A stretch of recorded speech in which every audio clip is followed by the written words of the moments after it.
You ask Tiger to solve. This deals with linear equations with one unknown. The final result is x equals -8. Let's solve it step by step. Simplify the expression. Simplify the arithmetic. Group all x terms on the left side of the equation. Subtract 6x from both sides. Group like terms. Simplify the arithmetic. Group like terms. Simplify the arithmetic. Group all constants on the right side of the equation. Subtract 29 from both sides.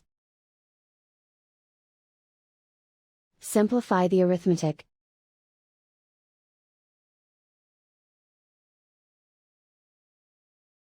Isolate the x.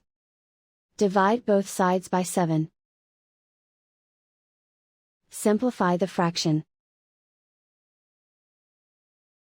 Find the greatest common factor of the numerator and denominator.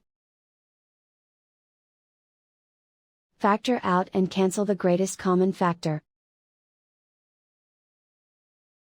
And so the final result is x equals -8.